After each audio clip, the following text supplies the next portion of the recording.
அனைவருக்கும் வணக்கம். இந்த வீடியோ பகுதியில நம்ம பார்க்க போறது, உங்கள் வீட்டில் தெய்வ சக்தி நுழைய வேண்டுமா, அப்போது இதையெல்லாம் செய்யுங்கள்.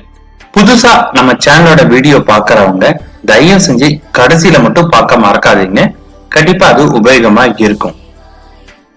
ஒரு வீடு நம்ம குடியிருக்கணுமா, அந்த வீட்டுல பாத்தீங்கன்னா கண்டிப்பா நல்ல சக்தி இருந்தாகணும். ஏன்னா நார்மலாவே ஒரு வீட்டுல பாத்தீங்கன்னா கெட்ட சக்தி இல்லாட்டி நல்ல சக்தி ரெண்டுமே இருக்கும். நல்ல சக்தி இருந்தா மட்டும்தான் அந்த வீட்டுல குடிபோகக்கூடிய நமக்கும் நன்மை நடக்கிற மாதிரி இருக்கும். இதை நம்ம தெய்வ சக்தின்னு சொல்லுவோம், அதே போல பாசிட்டிவ் எனர்ஜின்னு சொல்லுவோம். அதெல்லாம் வரக்கு சில எளிய வழிமுறைகள் என்னென்ன இருக்குங்கிறத நம்ம பார்க்கலாம். ஒரு வீட்டுக்குள்ள தெய்வ சக்தியை நுழையணும்னா அதுக்கு நம்ம பண்ண வேண்டியது, ஒரு வீட்டுக்குள்ள தெய்வ சக்தி இருக்கணும்னா அந்த மண்ணுக்கு பாத்தீங்கன்னா அதுக்கு முன்னாடி அந்த மண்ணுல யார் யாரெல்லாம் இருந்தாங்க, அதை பற்றி தெரிந்த ஞானம் இருந்தா மட்டும்தான் அந்த வீட்டுல நல்லது இருக்கா கெட்டது இருக்கான்னு தெரிஞ்சுக்க முடியும். பொதுவா ஒரு மனிதரால அதை கண்டுபிடிக்க முடியாது, ஆனா சில பறவைகளால அதை கண்டுபிடிக்க முடியும். குறிப்பா பாத்தீங்கன்னா சிட்டுக்குருவிங்க, புறா, அணில் இவைகளுக்கெல்லாம் பாத்தீங்கன்னா ஒரு சூட்சமான சக்தி இருக்குது. அதாவது சூட்சமான விஷயங்களை உணரக்கூடிய ஆற்றல் அவற்றுக்கு இருக்கு.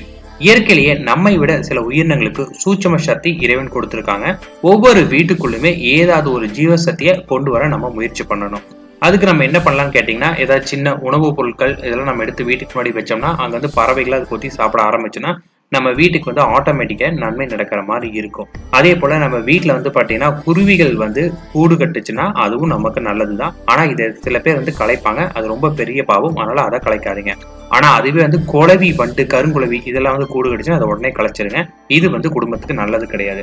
அடுத்து பாத்தீங்கன்னா கழுதை படத்தை வைப்பாங்க, இதுவும் நல்ல விஷயம் தான். அதே போல நரிமுகத்துல முழிக்கிறதுன்னு சொல்லுவாங்க, இதுவும் நல்ல விஷயம்னு சொல்லுவாங்க. ஆனா நம்ம பாத்தீங்கன்னா கழுது படம், நரிமுகத்துக்கு நம்ம எங்க போவோம்? இதெல்லாம் நம்ம பண்றதை விட நம்ம வீட்டுல பாத்தீங்கன்னா ஜீவ ஆதார சக்தியா நம்ம கருதக்கூடிய சிட்டுக்குருவி, அணில் இது போன்ற பறவைகள் நம்ம வீட்டுக்கு வரதுக்கு நம்ம ஏதாவது ஒண்ணு பண்ணா அது நல்லதா இருக்கும். அதே போல அதுவாவே கூடு கட்டி குஞ்சு பொரிக்கிற மாதிரி இருக்கணும். நம்மளா வாங்கிட்டு அதை வளர்த்துற மாதிரி இருக்கக்கூடாது. அதாவது புறா வீட்டுல வளர்த்தா நல்லதான்னு கேட்பாங்க. புறா நம்ம வீட்டுக்கு பாத்தீங்கன்னா வளர்த்துறது நல்லதுதான். ஆனா அது நம்மளா வாங்கிட்டு வளர்த்துற மாதிரி இருக்கும். அப்படின் போது அதோட இயற்கையான பண்பு அது மறக்கிற மாதிரி இருக்கும். அப்படின் போது அதனால கெட்டது வரதுக்கும் நிறைய வாய்ப்புகள் இருக்குது. அதே போல பாத்தீங்கன்னா சிட்டுக்குருவிகளோட கூட்டை நம்ம முடிஞ்ச அளவுக்கு கலைக்காம பாத்துக்கோங்க, இது ரொம்ப நல்லதா இருக்கும். அடுத்து பாத்தீங்கன்னா நம்மளோட குலதெய்வ கோயில்ல இருந்து நம்ம பாத்தீங்கன்னா மண்ணை கொண்டு நம்ம வீட்டுல வைக்கணும். அது போல நம்ம மண் வைக்கும் போது நமக்கு நன்மை பயக்கிற மாதிரி இருக்கும். அதே போல தினமும் நம்ம பாத்தீங்கன்னா நம்ம வீட்டுல கொஞ்சம் முன்னாடி ஏதாவது ஒரு இடம் பண்ணி அந்த இடத்துல காக்காக்கு சோறு வச்சுட்டு வாங்க.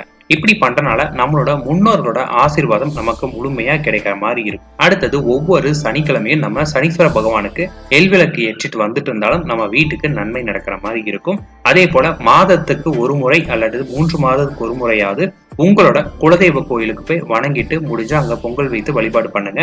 வருஷத்துக்கு ஒரு தடவை தான் போக முடியும், ரொம்ப தூரமா எங்களோட குலதெய்வ கோயில் இருக்கு அப்படின்னு இருந்துச்சுன்னா உங்க குலதெய்வத்துக்கு மறக்காம என்ன காப்பு பண்ணிருங்க.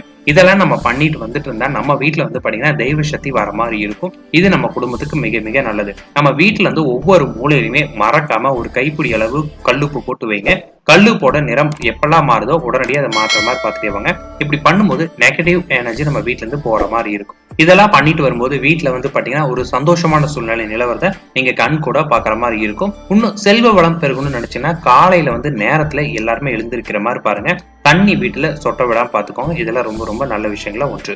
புதிதா நம்மளோட சேனலை பாக்குறவங்களா இருந்தாலும் சரி, ஆல்ரெடி சப்ஸ்கிரைப் பண்ண நண்பர்களா இருந்தாலும் உங்கள ஒருத்தரை வாரத்துக்கு ஒரு தடவை தேர்ந்தெடுத்து அவருக்கு உங்களுக்கு விருப்பமான பிடித்த கிஃப்ட் கொடுக்கலாம் நாங்க முடிவு பண்ணிருக்கோம். அதோட மதிப்பு ஒரு 1000 ரூபாய் ரேஞ்சில் இருக்கிற மாதிரி ஆரம்பத்துல. இதுக்கு நீங்க பண்ண வேண்டியது ரொம்ப சுலபமானது. நம்மளுடைய தட்டை மொழிநாதர் மற்றும் தமிழ்ச்சாண்டு மறக்காம ரெண்டுத்துக்கும் சப்ஸ்கிரைப் பண்ணுங்க. எங்களோட வீடியோஸ் பாருங்க. வீடியோ பிடிச்சா லைக் பண்ணுங்க, வீடியோ பிடிக்கலையா டிஸ்லைக் பண்ணுங்க. உங்க மனசுல என்ன தோணுதோ அதை அப்படியே கீழே கமெண்டா கொடுங்க. கமெண்ட்ல உங்களுடைய மெயில் ஐடியும் சேர்த்து கொடுங்க. ஞாயிற்றுக்கிழமையில இருந்து வெள்ளிக்கிழமை வரைக்கும் வரக்கூடிய கமெண்ட நாங்க ரீட் பண்ணிட்டு அதுல யாரு யூனிக்கான கமெண்ட்ஸ் கொடுத்துருக்காங்களோ அவங்கள ஒருத்தர தேர்ந்தெடுத்து அவங்களுக்கு நாங்க சனிக்கிழமை அவங்களுடைய கிஃப்ட் நாங்க அனௌன்ஸ் பண்ணிடுவோம். இது போல வாரத்துக்கு ஒரு தடவை நாங்க தேர்ந்தெடுக்கிற மாதிரி இருக்கும். நன்றி, வணக்கம்.